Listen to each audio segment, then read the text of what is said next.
కోసం చేస్తాడు అనే విషయాన్ని పరిశుద్ధ గ్రంథంలో మనం చూస్తున్నాం. 2వ కొరింథీయులకు రాసిన పత్రిక 5వ అధ్యాయము 21వ వచనములో ఆయన మన కొరకు పాపంగా చేసినది ఎందుకనగా మనం ఆయన యందు దేవుని నీతి అగునట్లు పాపం మెరగని ఆయనను మన కోసము పాపముగా చేసిన ప్రియమైన వాళ్ళను ప్రభు అయిన యేసుక్రీస్తు వారిని మన కోసం ఆయన ఏం చేశాడంట?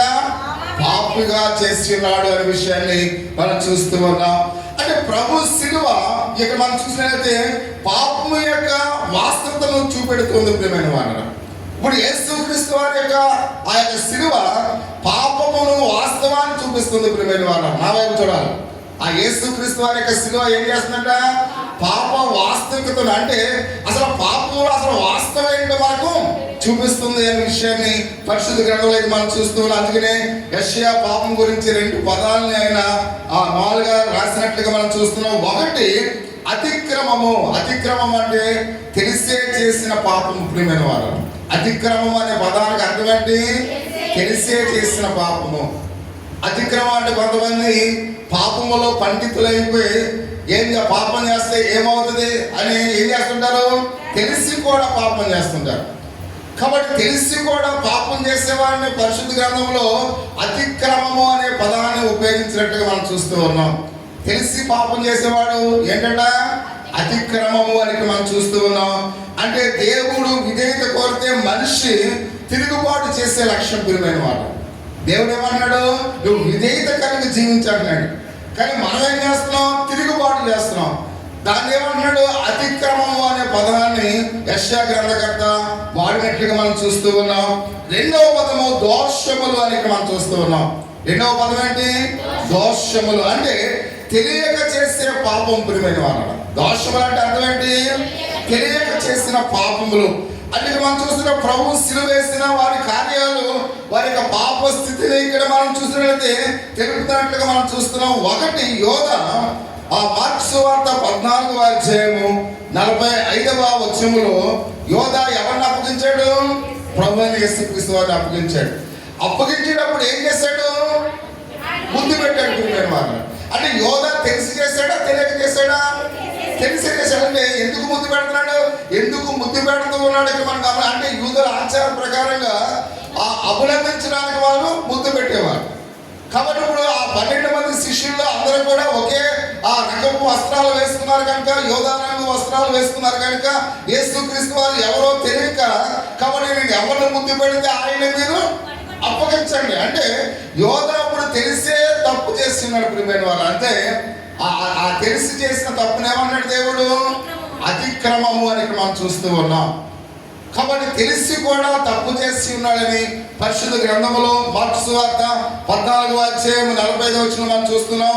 రెండవదిగా పేతురు బొంకుట గురించి మత్తయి సువార్త 26వ అధ్యాయం 44వ వచనంలో బొంకుటానికి మనం చూస్తున్నాం. అది ఇక్కడ సహోదరి సోదరా శపించుట అనే విషయాన్ని కూడా ఇక్కడ మనం చూస్తూ ఉన్నాం. ఆ యొక్క మాటల్లో పేతురు ఏం చేశాడంట? బొంకున్నాడు. కాబట్టి అక్కడ వాళ్ళుగా ఒట్టేశాడు. అసలు నాకు అసలు ఏసంటే ఎవరు నాకు తెలియదని. అంటే అతను కూడా ఏం చేస్తాడు? ఏం చేస్తాడు? అతిక్రమం చేస్తున్నాడు ప్రియమైన వాళ్ళ. తెలిసి కూడా తన యొక్క తప్పును అతను తెలుసుకున్నట్లుగా మనం చూస్తూ ఉన్నాం. మూడవదిగా మనం గమనించినట్లయితే మత్తయి సువార్త 27వ అధ్యాయం 21వ వచనంలో ప్రజలందరూ కూడా బరబ్బను కోరుకున్నట్లుగా మనం చూస్తూ ఉన్నాం. పిలాతు చెప్తున్నాడు ఎవరిని విడిచిపెట్టాలి?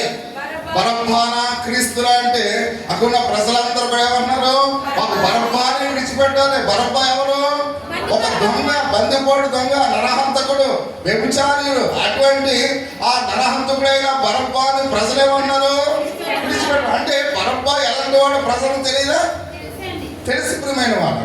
ప్రజలకి అందరూ కూడా తెలుసు. అంటే యేసుక్రీస్తు వారి మీద ద్వేషము చెప్పున, యేసుక్రీస్తు వారి మీద ద్వేషం చెప్పిన ఒక దొంగను విడిచిపెట్టమన్నారు ప్రియమైన వారు. ఎంత విడ్డూరం ఒకసారి గమనించండి. అంటే ప్రజలందరికీ కూడా ఎవరంటే ద్వేషం? యేసు అంటే ఇక్కడ యేసు అంటే ద్వేషం. కాబట్టి యేసు అంటే ద్వేషం కనుక ఇప్పుడు ఎవరు విడిచిపెట్టినారో? ఎవరు విడిచిపెట్టమన్నారు? బరబ్బా అంటే ఒక దొంగను విడిచిపెట్టమంటున్నారు.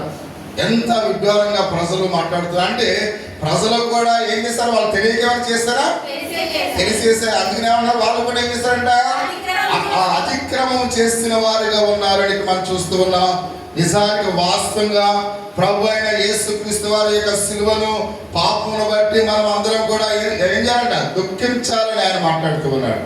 నిజంగా వాస్తవంగా మనం ఆ సిలువను చూసిన వెంటనే మన పాపాన్ని బట్టి మనం ఏం చేయాలి, దుఃఖించాలి. ఈ రాత్రికాల సమయంలో లేకుండా మనం అందరం కూడా ప్రతి ఒక్కరికి కూడా ఆ సిలువలో వేలాడబడుతున్న యేసుక్రీస్తు వారిని చూసిన వెంటనే నిజమైన విశ్వాసి, నిజమైన పశ్చాత్తాపాలు కలిగి, నిజమైన మారు మనసు కలిగి తన హృదయంలో దుఃఖాన్ని నిలబుచ్చాలి. ప్రియమైన వాళ్ళ అంటే సిలువను చూడగానే మన హృదయంలో నుంచి కన్నీరు కార్చబడాలి అని మాట్లాడుతూ ఉన్నాడు. అందుకనే పరిశుద్ధ గ్రంథంలో మనం చూస్తూ ఉన్నాం, యేసుక్రీస్తు వారి యొక్క చూపు నిన్ను దుఃఖపరచాలి. ప్రియమైన వాళ్ళను ఆయన నీ వైపు చూస్తూ ఉన్నాడు, ఆయన తల దించుకుని చూస్తూ ఉన్నాడు. ఆ యొక్క కొరడా దెబ్బలు తిని ముఖం మీద రక్తం కారిపోతున్నప్పుడు ఆ యొక్క తల మీద ముళ్ళ కిరీటాన్ని పెట్టుకుని ఆయన నీ వైపు దేనంగా చూస్తూ ఉన్నాడు. కాబట్టి ఆయన నీ వైపు దేనంగా సిలువలో వేలాడబడుతున్న యేసయ్య చూస్తుంటే ఆయన చూస్తున్నా నీకు ఏం కలగాలంట, దుఃఖముతో కన్నీరు కార్చాలని పరిశుద్ధ గ్రంథంలో అయితే మనం చూస్తూ ఉన్నాం. లూకాసు వార్త 22వ అధ్యాయము 61, 62 వచనాల్లో ఒకసారి మనం చూసినట్లయితే యేసు చూపు నిన్ను దుఃఖపరుస్తుందా ఒకసారి ఆలోచించు ప్రియా సహోదరి సహోదరుడా. అప్పుడు ప్రభు తిరిగి పేతురు వైపు చూసిన, అంటే సిలువలో యేసుక్రీస్తు వారు వేలాడబడుతున్నప్పుడు నా వైపు చూడాలి. యేసుక్రీస్తు వారు సిలువలో వేలాడబడుతున్నప్పుడు ఎవరి వైపు చూశాడంట, పేతురు వైపు చూచి ఉన్నట్లుగా మనం చూస్తూ ఉన్నాం. పేతురు వైపు చూసిన వెంటనే పేతురు అంటున్నాడు, నేడు కోడి కూయకమునుపు నీవు ముమ్మారు నన్ను ఎరగనని ప్రభు తనతో చెప్పిన మాటలు జ్ఞాపకం చేసుకుని వెలుగులకు పోయి సంతాపమని ఏడ్చను. ప్రియమైన వారు కాబట్టి యేసుక్రీస్తు వారి యొక్క చూపు ఎప్పుడైతే పేతురు చూసి ఉన్నాడో, పేతురులో ఉన్న పాప స్థితిని అతడు గుర్తించి ఉన్నాడు. అయ్యో ముమ్మారు నేను ఎరగనని అబద్ధమాడి ఉన్నానే అని సంతాపపడి ఏడ్చినట్టుగా మనం చూస్తూ ఉన్నాం. నిజమైన విశ్వాసికి కళ్ళంట నీరు రావాలి. ప్రియమైన వాళ్ళు తను చేసిన పాపము పేతురుకు ఏ విధంగా గుర్తొచ్చిందో అనుదిన మన యొక్క జీవితంలో.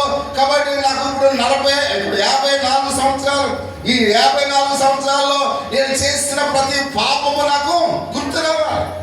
మాటల ద్వారా, క్రియల ద్వారా, తలంపుల ద్వారా అయితే నేను చేసిన ప్రతి పాపము గుర్తొస్తేనే మనకు కన్నీరు వస్తుంది. ప్రియమైన వాళ్ళు అంతేగాని ఈ పాపాన్ని నువ్వు గుర్తించకపోతే అతిక్రమంలో దాచుకున్నవాడు ఏమాత్రం కూడా వర్తిల్లడు. ప్రియమైన వాళ్ళను అతిక్రమంలో ఒప్పుకున్నవాడే దీవించబడతాడు. ఈ రాత్రికాల సమయంలో నీ అతిక్రమములో పేతురు వలె నీవు కూడా కన్నీరు కార్చి సంతాపపడి ఏడిస్తే నీ జీవితం నీ కుటుంబం దీవించబడుతుంది.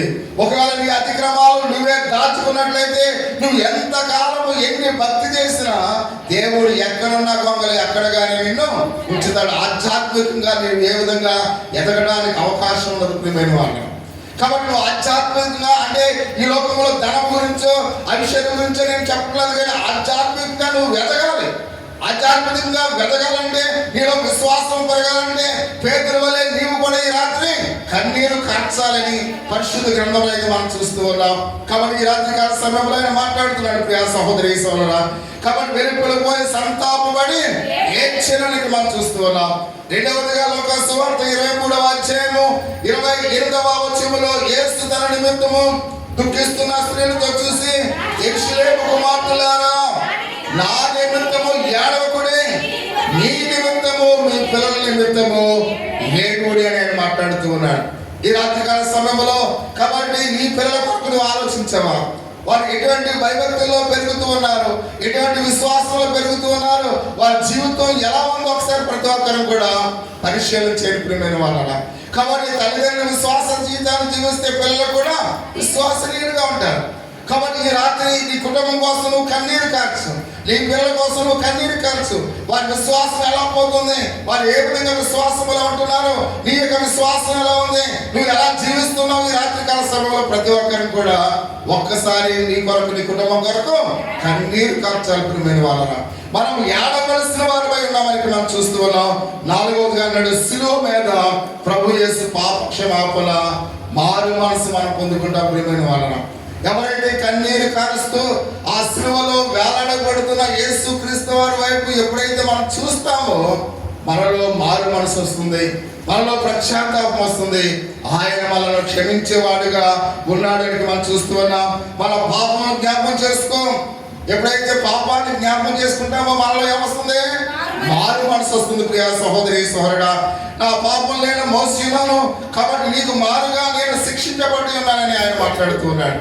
కాబట్టి మనందరి యొక్క పాపములు ఆయన శిలువ రాణి మీద మోసి ఉన్నాడు. మనందరి కొరకు ఆయన శిక్ష అనుభవిస్తున్నాడు కనుక మన చింత యావత్తు ఈ రాత్రి ఆయన మీద వేద్దాం. అందుకని లోక పాపములు మోసుకుని పోవు దేవుని గొర్రెపిల్ల అని యోహాను గారు చెప్తున్నాడు. ఈ రాత్రి మన పాపములన్నీ కూడా ఆయన భుజాల మీద వేసుకుని ఆయన భరిస్తూ ఉన్నాడు. మన కోసం ఆయన అంగలారుస్తూ ఉన్నాడు, మన కోసం ఆయన కన్నీరు కరుస్తూ ఉన్నాడు. ఈ రాత్రి కాల సమయంలో ప్రతి ఒక్కరిని కూడా ఒక్క నిమిషం అందరం కూడా మోకరించి, ఇదే మన యొక్క జీవితంలో ప్రాముఖ్యమైన దినముగా ప్రతి ఒక్కరిని కూడా విందాం. ప్రతి ఒక్కరు కూడా మోకరించి దేవుని యొక్క సన్నిధానంలో ప్రతి ఒక్కరు కూడా మన కుటుంబం కొరకు